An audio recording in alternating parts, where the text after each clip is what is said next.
사람들이 많이 모이는 그 광장이나 아니면 관광 명소를 가 보면 그 사람들의 캐리커처를 그려주는 화가들이 있습니다. 아마 한두 번 이렇게 좀 보신 적 있으실 거예요.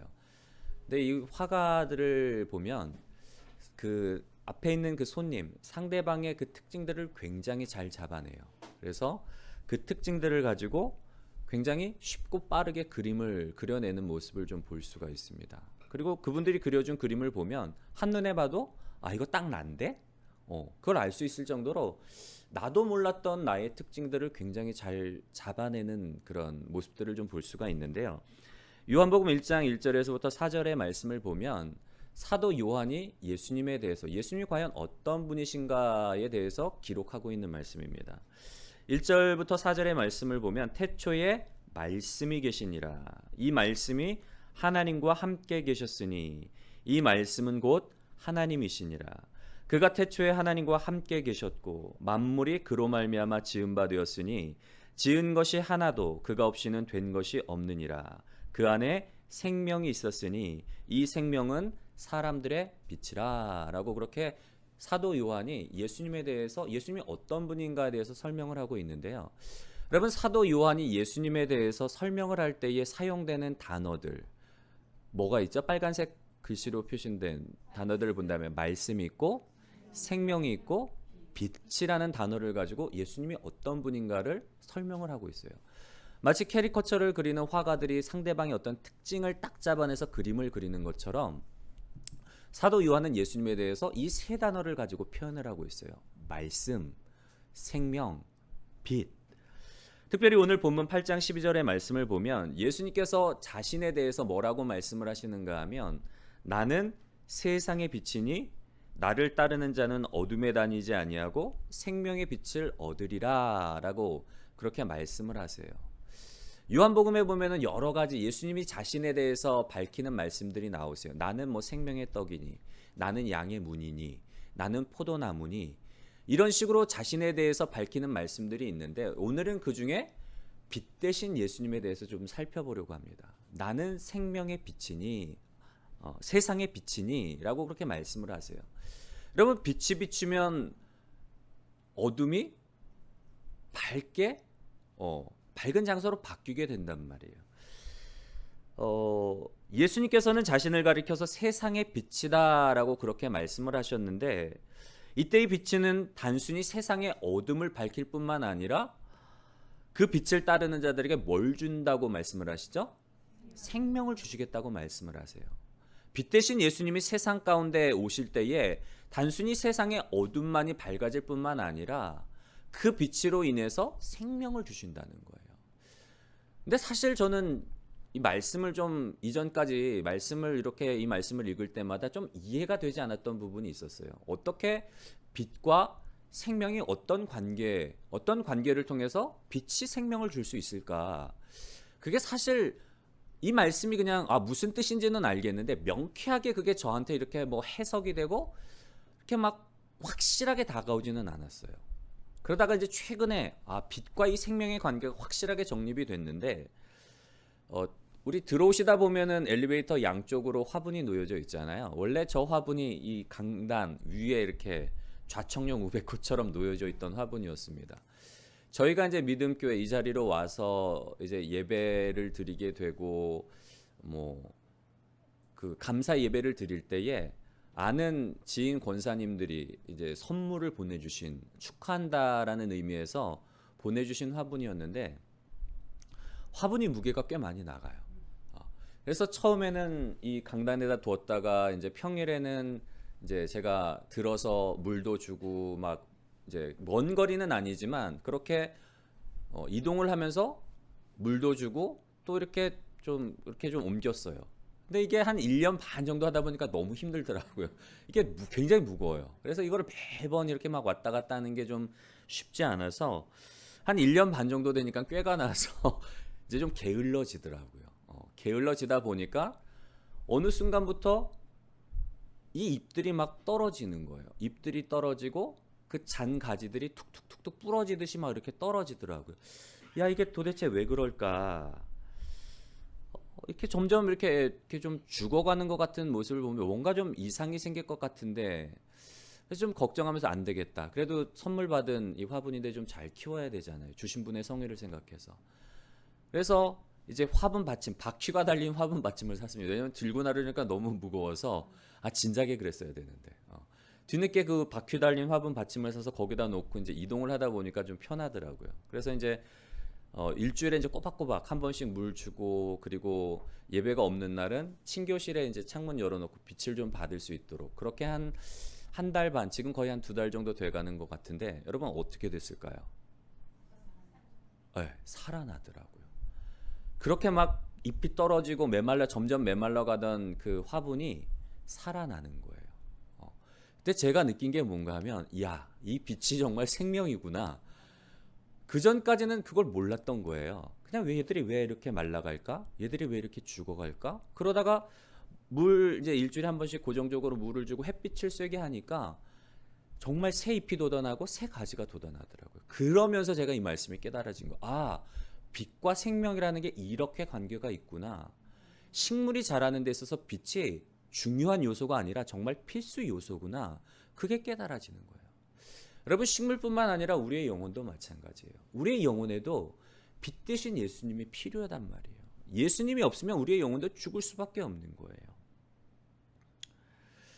근데 참 놀라운 은혜는 뭔가 하면 그런 빛 대신 예수님이 우리에게 먼저 찾아오셨다는 거예요.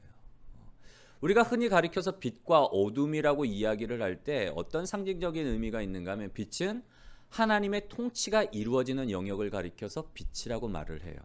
반면에 어둠은 뭔가 하면 하나님의 통치를 거부하는 지역, 하나님의 통치를 싫어해서 하나님을 마음 가운데 두기 싫어하고 하나님을 알면서도 영화롭게 하지 아니하는 불의한 자들의 어떤 마음, 불의한 사람들의 어떤 그 지역을 가리켜서 어둠이라고 이야기를 한단 말이에요. 성경에 보면은 모든 사람이 죄를 범하였음에 하나님의 영광에 이르지 못하였더니 하나님을 싫어해서 하나님을 피하는 사람들도 있을 뿐만 아니라 하나님께 나아가려고 하지만 나아갈 수 없는 상황인 사람들도 있어요. 모든 사람들이 이상한 거예요. 왜냐하면 모든 사람이 뭐를 범하였기 때문에 죄를 범하였기 때문에 죄의 결과로 인해서 우리가 하나님을 찾으려고 해도 하나님께 가까이 나가려고 해도 죄의 문제로 인해서 하나님께 가까이 갈 수가 없단 말이에요. 모든 사람이 죄를 범하였으며 하나님의 영광에 이르지 못하였더니 의도적으로 하나님을 피하는 사람들도 있지만 하나님을 찾으려고 해도 죄의 문제로 인해서 하나님께 나아가지 못하는 게 바로 우리의 처지인데 그런 우리를 불쌍히 여기시고 긍휼히 여겨주셔서 빛 대신 예수님이 친히 오신 거예요. 우리는 주님 앞에 나아갈 수도 없고 하나님을 찾을 수도 없지만 그런 우리를 불쌍히 여기시고 긍휼히 여겨주셔서 빛 대신 예수님이 친히 오셨다는 거. 여러분 이게 참 놀라운 은혜예요. 예수님이 오신 목적은 요한복음에 보면은 예수님이 오신 목적을 두 가지로 말을 하고 있습니다. 영접하는 자, 곧 그 이름을 믿는 자들에게는 뭐가 되는 권세를 주셨다고요? 하나님의 자녀가 되는 권세를 주셨으니. 두 번째로 요한복음 3장 16절 말씀. 하나님이 세상을 이처럼 사랑하사 독생자를 주셨으니 누구든지 저를 믿는 자마다 멸망하지 않고 뭐 하게 되리라? 영생을 얻게 되리라. 여러분 빛 대신 예수님이 친히 우리에게 찾아오신 이유는 은혜로 말미암아 우리에게 찾아오신 이유는 뭔가 하면 이 두 가지예요.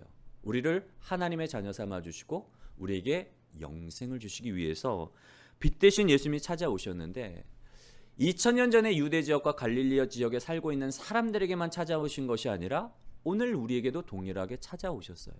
그래서 우리를 자녀 삼아 주셨고 우리에게 영생을 주셨다는 사실. 여러분 이 은혜로 말미암아 날마다 우리 예수님께 감사하며 살아가시는 복된 여러분들이 되시기를 주님의 이름으로 간절히 소원합니다. 근데 재밌는 사실은 뭔가 하면 생명의 빛 대신 예수님께서 오심으로 말미암아 나뉘어지는 역사가 일어난다는 거예요. 제가 몇 주 전 한 2주 정도 된 것 같은데 새벽 예배 때도 잠깐 말씀을 드렸지만 진리의 특성 중에 한 가지는 뭔가 하면 진리가 선포되어지는 곳마다 나뉘어지는 역사가 일어나게 돼요. 생명의 빛 대신 예수님, 진리 자체이신 예수님이 오심으로 말미암아 누구든지 저를 믿으면 어떻게 된다고요? 구원받지만 믿지 않는 자는 뭐 한다고요? 멸망하게 된다는 게 하나님의 말씀이잖아요. 진리 앞에서 나뉘어지게 되는 거예요. 진리를 듣고 진리를 믿음으로 말미암아 구원받는 자들과 진리를 거부함으로 말미암아 멸망하게 되고 심판받는 자들로 나뉘어지는 역사가 일어나는 거예요. 이게 진리의 특성이란 말이에요. 빛 대신 예수님이 오실 때에도 나뉘어져요. 빛을 찾아서 예수님께 나오는 사람들이 있는가 하면 빛이 싫어서 어둠 가운데로 들어가는 사람들이 있단 말이에요. 그래서 중요한 게 뭔가 하면 예수님이 어떤 분인가를 아는 그 인식, 예수님에 대한 인식이 중요해요. 왜냐하면 요한복음 17장 3절 말씀을 보면 영생은 곧 유일하신 참 하나님과 그가 보내신 자 예수 그리스도를 아는 것이다 라고 그렇게 말하고 있기 때문에, 여러분 영생이 어디에 있는가 하면 유일하신 참 하나님과 그가 보내신 자 예수 그리스도를 아는 것에 영생이 있대요. 여러분 예수님이 어떤 분인지를 아는 것이 그래서 중요해요. 예수님을 어떻게 우리가 인식하느냐. 제가 한번 우리 여자 집사님 권사님들께 한번 좀 여쭤볼게요. 지금은 이제 연세들이 좀 많이 드셔서 벌써 좀 우리 자녀들을 시집 장가 보내신 분들 같은 경우에는 며느리들이 있잖아요. 그쵸? 이제 며느리들을 보셨잖아요. 아들이 있는 경우는 뭐 사위도 얻으시지만. 근데 이제 내가 시어머니로서 여러분 생각하시는 게 아니라 신혼 때 한번 결혼한 지 얼마 지나지 않았을 때를 한번 생각을 해보세요. 근데 여러분의 집에 그 시어머니가 오시는 게 좋으셨어요? 아니면 부담이 되셨어요? 시월드는 항상 부담이잖아요. 더군다나 시어머니는 부담이 될 수밖에 없단 말이에요. 왜 부담이 되세요? 왜 부담이 되셨죠? 그냥 존재 자체가 부담이기도 하시지만 어려워요. 오셔서 뭐 냉장고라도 열어보시고, 어머니 입장에서는 아들이 잘 살고 있나, 아들이 좋아하는 반찬이라도 한두 가지 더 이렇게 좀 챙겨주려고 오시지만 며느리 입장에서는 그게 부담이 된단 말이에요. 냉장고 열어보시고, 야 이게 뭐니, 반찬이 왜 이렇게 없니, 막 장롱 이렇게 여시면서 옷가지는 왜 이렇게 대충 쑤셔박았니, 세탁기 보시면서 빨래는 왜 이렇게 싸놨니, 야 수건은 수건대로 빨아야 되고 흰색 옷은 흰색 옷대로 빨아야지, 안 그러면 이거 물든다. 시시콜콜 잔소리 하시잖아요. 그게 부담이 된단 말이에요. 그러니까 이게 오시는 게 반갑지 않은 거예요. 근데 반면에 또 시어머니가 오는 걸 좋아하는 며느리들도 있어요. 아마 많지는 않으시지만 시어머니가 오시는 걸 뭐 그렇게 부담되지 않고 반갑게 여기시는 분들이 있을 거라면, 그런 분들은 어떤 분들이죠? 보통 시어머니가 아니라 친정엄마처럼 여겨지는 분들이에요. 친정엄마처럼 잘 대해주시고 친정엄마처럼 내 딸처럼 정말 여겨주시니까 시어머니가 아니라 친정엄마처럼 너무나 친근한 거예요. 뭐라고 얘기를 해도 그게 상처가 되지 않고 너무나 고마운 거예요. 여러분 우리 시어머니를 대하는 인식에 따라서 받아들이는 그 여부가 달라진단 말이에요. 마찬가지로 예수님도 마찬가지인 거예요. 예수님을 우리가 어떤 분으로 인식하느냐, 예수님을 어떤 분으로 우리가 아느냐에 따라서 빛 가운데로 나아가느냐 아니면 어둠 가운데로 숨어드느냐가 달라져요. 예수님이 우리에게 구원을 주시고 영생을 주시고 자녀로 삼아주신다는 사실을 기쁨으로 받아들이는 자는 그 앞에 나가겠지만, 예수님이 죄에 대해서 심판하시는 분, 내 죄를 질타하시고 나는 지금 그냥 세상적인 삶이 너무 좋은데 그냥 술 먹고 노름하고 그냥 막 내가 하고 싶은 거 다 하는 삶이 좋은데 내 인생 가운데 들어오셔서 똑바로 살아라, 말씀대로 살아라, 막 잔소리하는 분처럼 여겨지면 예수님을 찾아가지 않는단 말이에요. 예수님이 나에게 어떤 분으로 다가오시느냐, 내가 예수님을 어떻게 생각하느냐에 따라서 그분께 나아가는지 피하는지가 결정이 되는 거예요. 여러분 빛 대신 예수님이 은혜로 먼저 우리에게 다가오셔요. 우리는 그분께 나아갈 수도 없는데 은혜로 우리를 하나님의 자녀 삼아주시고 생명 주시게 먼저 오셨단 말이에요. 그러면서 생명의 빛 대신 그분이 우리를 어떻게 하나님의 자녀 삼아주시고 우리에게 영생을 주는가 하면, 제일 먼저 다가오셔서 우리에게 오셔서 하시는 일이 우리의 죽은 양심을 깨워주세요. 저를 따라서 한번 고백해 볼까요? 예수님은 우리의 잠자는 양심을 깨우십니다. 생명의 빛 되신 예수님이 어떻게 우리에게 먼저 다가오셔서 은혜로 다가오셔서 우리를 자녀 삼아 주시고 우리에게 구원을 주시는가 하면 그 전 단계로 잠자는 우리의 양심을 깨워 주세요. 여러분, 오늘 본문 말씀 바로 앞에는 어떤 이야기가 있는가 하면 가늠하다 현장에서 잡힌 여인의 이야기가 나오고 있습니다. 서기관들과 바리새인들 그리고 제사장들이 예수님을 잡기 위해서, 예수님을 잡아다가 죽이기 위해서, 왜냐하면 그들이 생각할 때 이 예수님은 율법을 해하는 자, 안식일을 지키지 않고 율법을 해하는 자, 이스라엘 나라를 위험 가운데 빠뜨리는 위험 인물, 사람들을 선동해서 위험 가운데 빠뜨리는 인물이라고 생각을 했기 때문에 자기들의 수하를 보내서 예수님을 잡아서 죽이려고 해요. 근데 예수님을 잡으러 갔던 이 수하들이 예수님의 말씀을 듣고 보니까 너무 놀라운 말씀인 거예요. 그리고는 빈손으로 자기들을 보냈던 그 서기관들, 바리새인들, 제사장들에게 가서 그런 이야기를 해요. 우리가 예수님의 말씀을 들어보니까 이분이 메시아인 것 같습니다. 그러니까 그들을 보냈던 그 제사장들이나 종교 지도자들 얼마나 막 화가 나겠어요. 예수를 잡으라고 보냈는데 잡으러 갔던 사람들이 오히려 그 말씀을 듣고 이 사람이 메시아인 것 같다고 이 얘기를 하니까 너희도 그에게 미혹되어 있느냐, 율법을 알지 못하는 자들은 저주를 받을 것이라면서 쌍욕을 퍼부어요.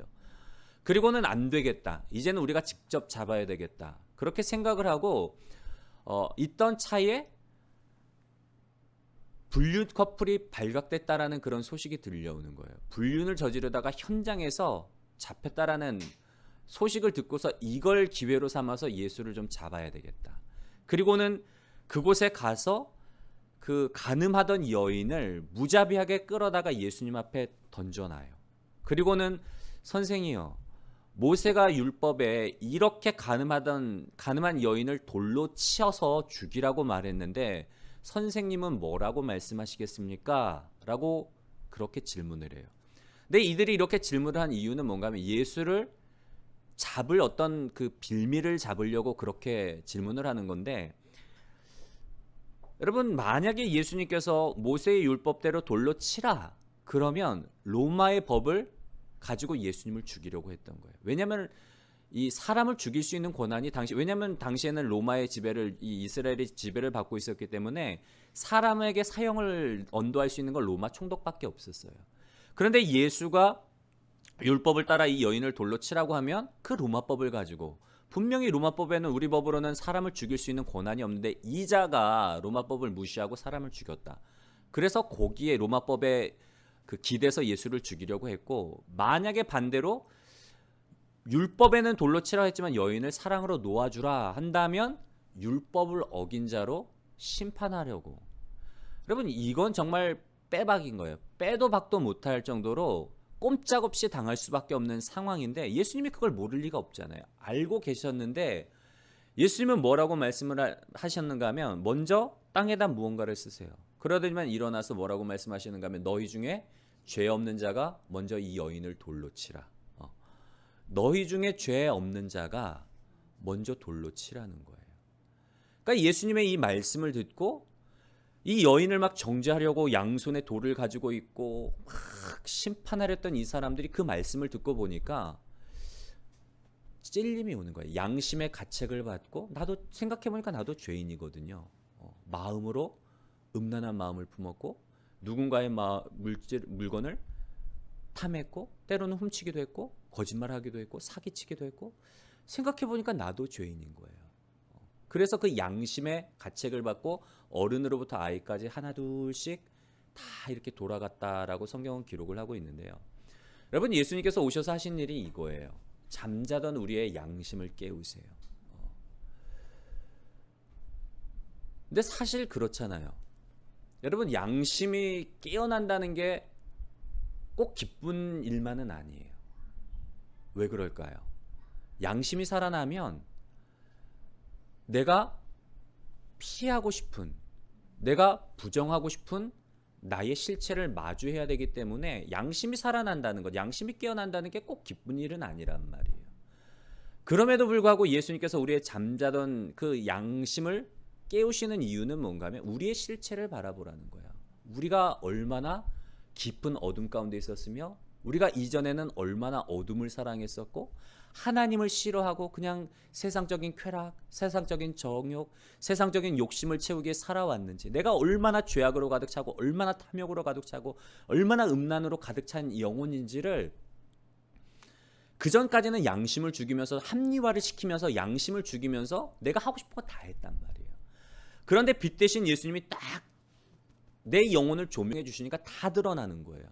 내가 합리화시켰던 것들이 사실은 내가 욕심, 내 정욕, 내 의를 이루기 위해서 했던 것임을 여실히 드러나니까 절망에 빠질 수밖에 없어요. 아, 나에게는 소망이 없구나. 나는 의로워질 수 없고 나는 이런 죄인이구나. 나는 하나님의 심판 앞에서 죽을 수밖에 없는 죄인이구나. 철저히 그 양심이 살아남으로 인해서 그거 깨닫게 되는 거예요. 그러면서 어떻게 될까요? 예수님을 찾게 돼요.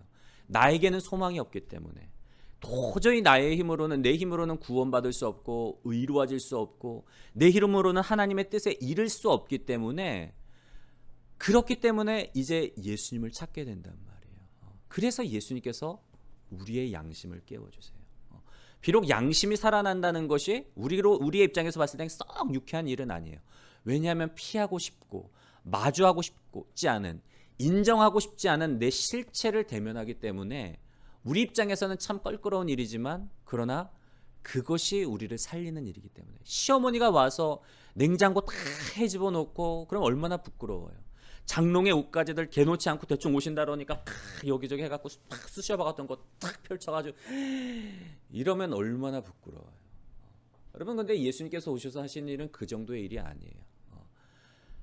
우리의 실체가 드러남으로 인해서 우리의 죄인됨을 밝힘으로 인해서 생명에 이르도록 하기 위해서, 예수님이 빛 대신 예수님이 오셔서 우리의 양심을 깨우는 건 우리에게 수치를 주기 위해서가 아니에요. 우리에게 수치를 주고 우리를 막 이렇게 조롱하려는 목적이 아니라 우리를 살리기 위해서 우리의 잠자는 영혼을 깨우셨다는 사실을 여러분 기억하시면서, 날마다 하나님 앞에서 깨어있는 선한 양심을 가짐으로 말미암아 하나님을 찾고 예수님께 나아가는 복된 여러분들이 되시기를 주님의 이름으로 간절히 소원합니다. 두 번째로 빛 대신 예수님께서 우리의 양심, 잠자던 양심을 깨움으로 말미암아 우리가 예수님을 찾게 하세요. 그리고 예수님께 나오는 자들, 빛 대신 예수님께로 나오는 자들에게 뭘 주시는가 하면 자유를 주세요. 저를 따라서 한번 고백해 보시겠습니다. 예수님께로 나아가는 자는 참된 자유를 누리게 됩니다. 아멘. 예. 예수님이 우리의 양심을 깨우심으로 말미암아 소망이 없는 인생, 절망뿐인 인생, 도저히 나의 힘으로는 생명을 누릴 수 없는, 구원받을 수 없는 존재라는 사실을 깨닫게 하고 예수님을 찾게 하신단 말이에요. 그러면서 예수님께 나아가면, 예수님께 나오는 자 누구든지 예수님께 나오면 우리에게 뭘 주신다고요? 참된 자유를 주세요.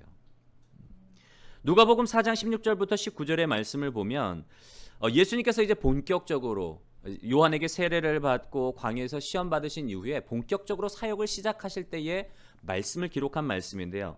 누가복음 4장 16절부터 19절에 보면은 예수님의 사명 선언문이에요. 왜 예수님께서 이 땅에 오셨는지, 무엇을 위해 이 땅에 오셨는지 기록한 말씀인데, 보면 예수께서 그 자라나신 곳 나사렛에 이르사 안식일에 늘 하시던 대로 회당에 들어가사 성경을 읽으려고 서심해 선지자 이사야의 글을 들이거늘 책을 펴서 이렇게 기록된 데를 찾으시니 곧 주의 성령이 내게 임하셨으니 이는 가난한 자에게 복음을 전하게 하시려고 내게 기름을 부으시고 나를 보내사 포로된 자에게 자유를, 눈먼 자에게 다시 보게 함을 전파하며 눌린 자를 자유롭게 하고 주의 은혜의 해를 전파하게 하려 하심이라 하였더라. 아멘.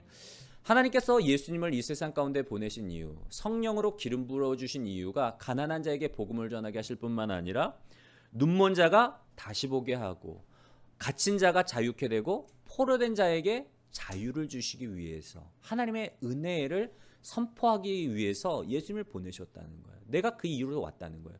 눈먼 자로 하여금 다시 보게 함을, 포로된 자에게 자유를, 갇힌 자를 자유케 하기 위해서, 자유를 우리에게 주기 위해서 오셨다는 거예요.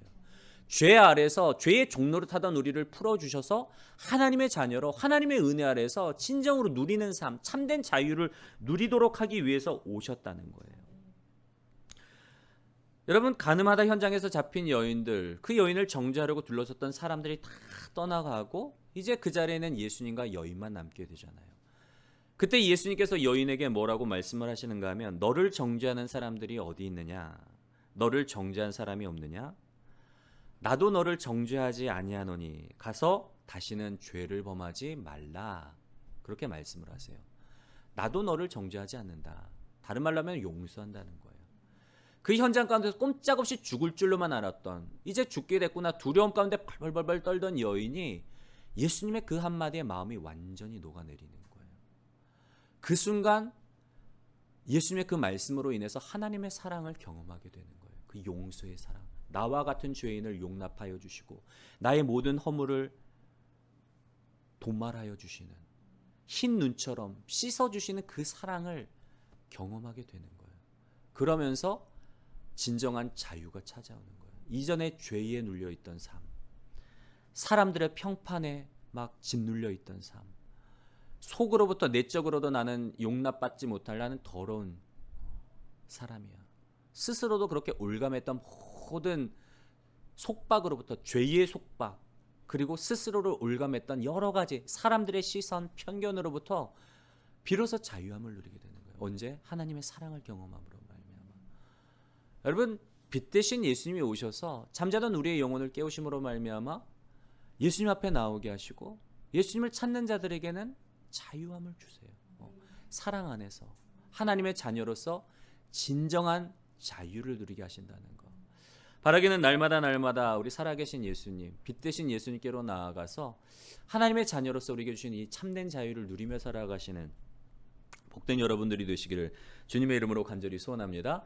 마지막 세 번째로, 생명의 빛 대신 예수님께서 우리에게 오셔서 하시는 일, 우리의 양심을 깨우셔서 주님을 찾게 하시고 주님을 찾는 자들에게는 참된 자유를 주실 뿐만 아니라 이제 주신 자유를 가지고 어떤 삶을 살라고 말씀하시는가 하면, 나를 따르라예요. 우리에게 주신 이 자유를 가지고 예수님을 따르라고 그렇게 말씀을 하세요.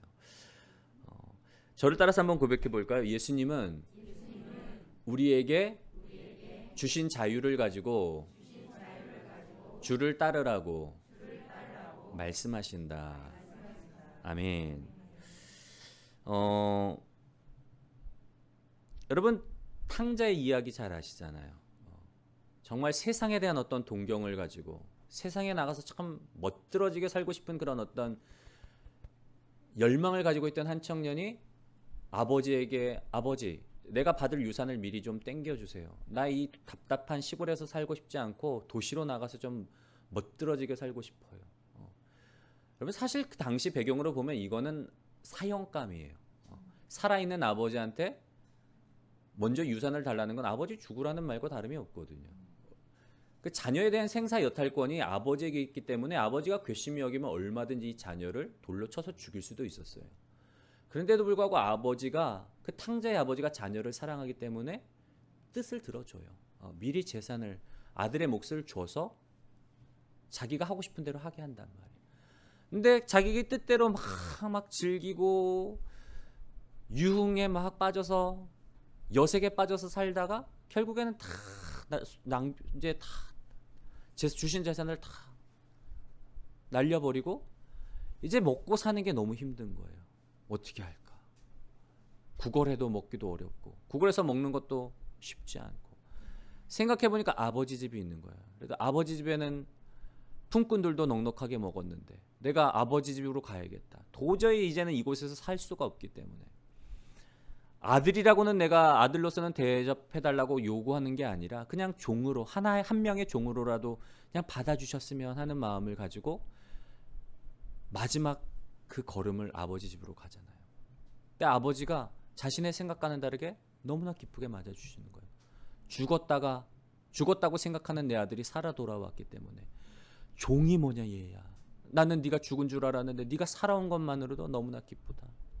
그러면서 잔치를 벌이고 이제 그 돌아온 아들을 사랑으로 용납해 주시잖아요.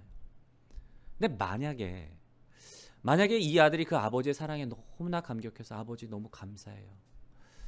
내가 이제 아버지를 위해서 살겠습니다. 그렇게 이야기하고는 내가 아버지께 지은 죄가 있기 때문에 아버지가 물려주신 그 재산, 내가 다 잃어버린 그 재산을 찾기 위해서 내가 다시 그곳으로 가서 이제 열심히 일해서 그 재산을 다시금 찾아와서 아버지께 드리겠습니다.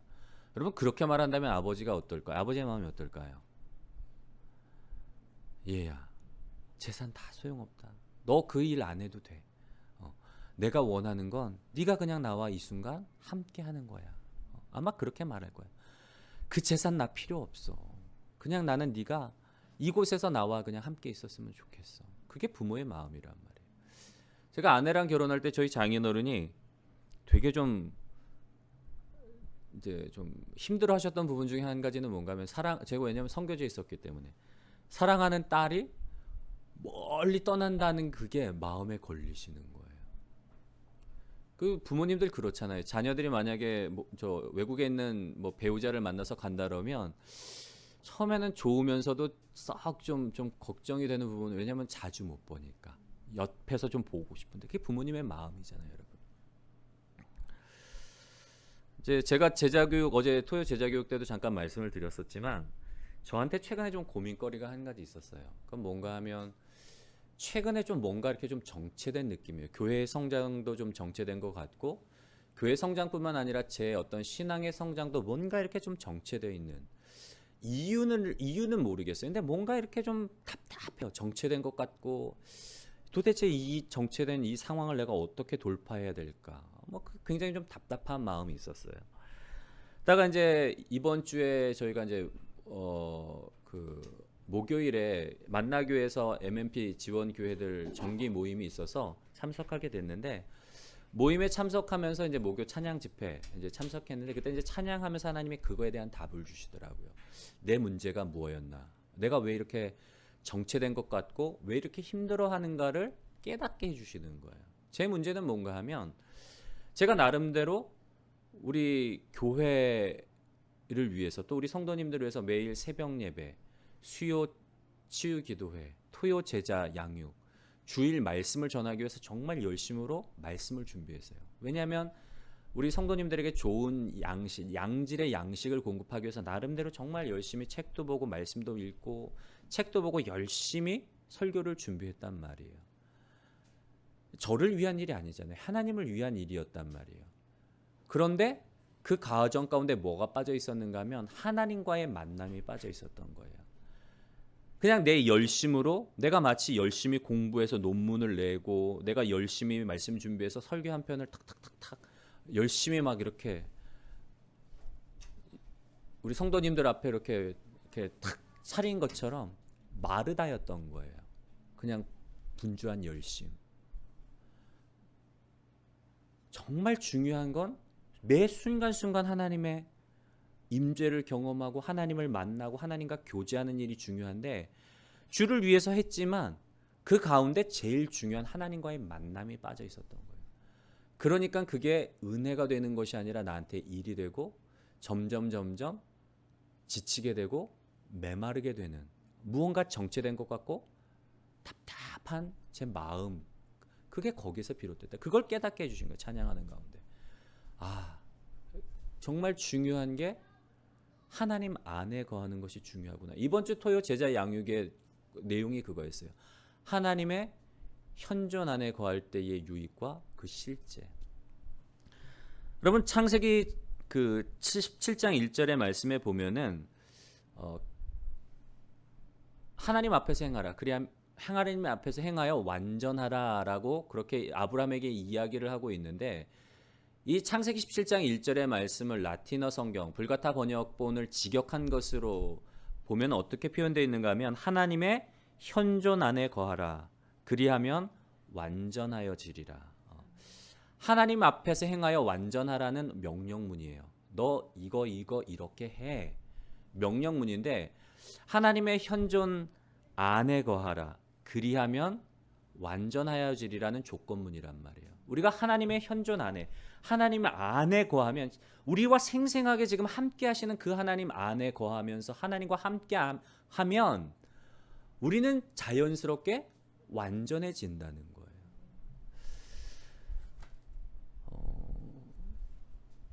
여러분 우리의 열심으로 살아가다 보면 때로는 좋은 의도를 가지고 하나님을 위해서 헌신하고 봉사하고 충성하지만 때로는 우리가 하나님과의 관계를 잊어버리고 그냥 내 열심으로 하다 보면 지칠 수밖에 없고 때로는 하나님의 뜻과는 무관하게 내 열심으로 오히려 하나님의 뜻에 거스리는 일을 우리가 저지를 수도 있어요. 실수를 할 수도 있어요.